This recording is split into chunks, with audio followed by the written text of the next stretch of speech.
घरात छोटे मोठे कार्यक्रम असो किंवा मुलांचे बर्थडे पार्टीज, आज आपण बनवणार आहोत 1 किलो काबुली चण्याची ही परफेक्ट रेसिपी, म्हणजे जे की 20 ते 25 लोक आरामात खाऊ शकतील. तर अगोदर काय करायचंय, रात्रभर काबुली चणे भिजत ठेवायचंय. इथे मी 2 भांड्यात ठेवलेले होते.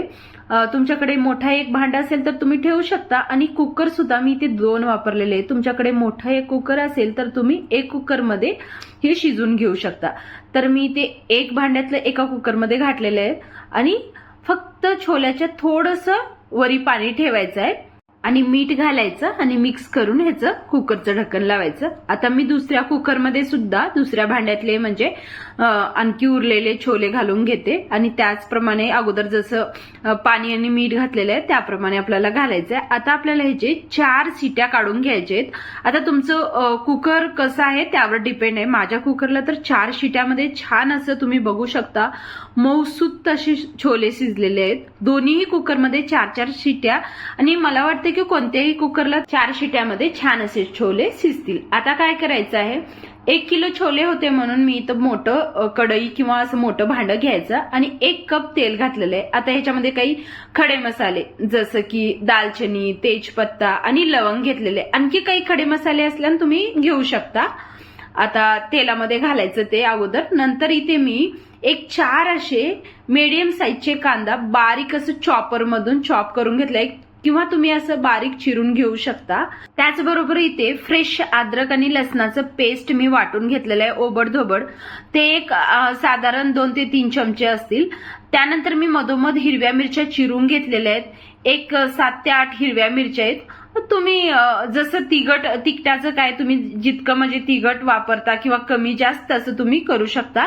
त्यानंतर मी ते 4 टोमॅटो आहेत मीडियम साईजचे, ते सुद्धा चॉपर मधून चॉप करून घेतलेलं आहे, किंवा तुम्ही बारीक चिरू शकता, किंवा छोल्याच्या भाजीला तुम्ही हे मिक्सर मधून वाटून त्याची प्युरी सुद्धा करू शकता. आता ती तुमच्यावर डिपेंड आहे. त्यानंतर आपल्याला काय करायचं आहे, असं झापून ठेवायचं आहे. 2 ते 3 मिनिट चांगलं आपल्याला हे टोमॅटो मऊ पडेपर्यंत.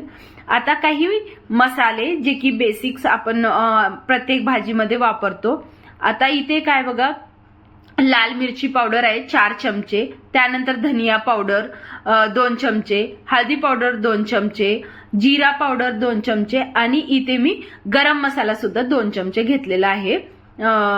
आता हे सगळं आपल्याला घालायचं आहे. आता ह्याच्यामध्ये तुम्ही मिरची पावडर वगैरे कमी जास्त करू शकता. तुम्ही मुलांना बनवत असाल तर थोडंसं मिरची पावडर वगैरे कमी घालू शकता.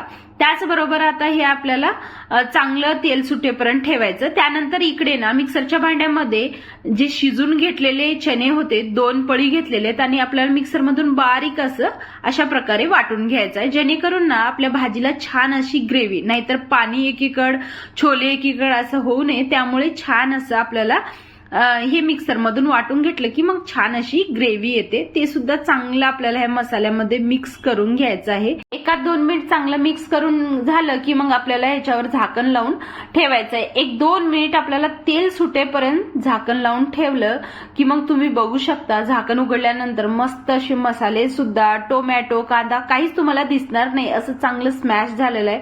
फक्त आपल्याला हे बारीक गॅसवरच करायचं आहे. गॅस अजिबात म्हणजे मोठा ठेवायचं नाही. आता शिजलेले जे छोले आहेत मी पाण्यात सकट घातलेले आहेत, पाणी अजिबात म्हणजे काढलेलं नाही, आणि दुसरं पाणी वापरलेलं सुद्धा नाही. आता आपण अगोदर थोडं मीठ घातलेलं होतं, त्यामुळे मी 2 चमचे चांगले मीठ घातलेलं आहे.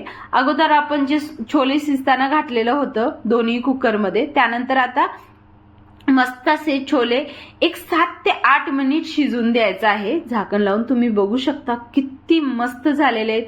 मधोमध चिरलेल्या हिरव्या मिरच्या, आलं, कोथिंबीर, तुम्हाला जे सजावटीसाठी घालायचं आहे ते घालू शकता. इतके भारी हे छोले होतात ना. तुम्ही फक्त भात आणि पुरी बनवला आणि छोले बनवलं तर बस आहे. वरण वगैरे बनवण्याची अजिबात गरज नाही. इतके भारी लागतात ना, मुलं मोठे सगळेच आवडीनं खातील. एक वेळेस तुम्ही तुमच्या घरी कोणतेही कार्यक्रम असलं तर बनवून बघा, आणि मला कमेंटमध्ये नक्की सांगा की कसे बनलेले आहेत. पूर्ण मी छोले बनवून घेतलेले आहेत. इतके भारी आणि टेस्ट काही विचारूच नका. छान तुम्हाला सर्व करून दाखवते मी. छान प्रकारे असं सर्व करायचं, मस्त असं लिंबू वगैरे पिळायचं आणि पुरी किंवा भातासोबत खायचं. इतके भारी लागतात ना, काय सांगू, विचारूच नका. तर व्हिडिओ कसा वाटला तुम्हाला, व्हिडिओतलं थोडंही काही आवडलं असेल तर व्हिडिओला नक्की लाईक करा आणि सबस्क्राईब करायला सुद्धा विसरू नका. आणि मला कमेंटमध्ये सांगा की तुम्ही छोल्याची भाजी कशी बनवता, तुम्हाला आवडली का माझी ही पद्धत, मला नक्की सांगा.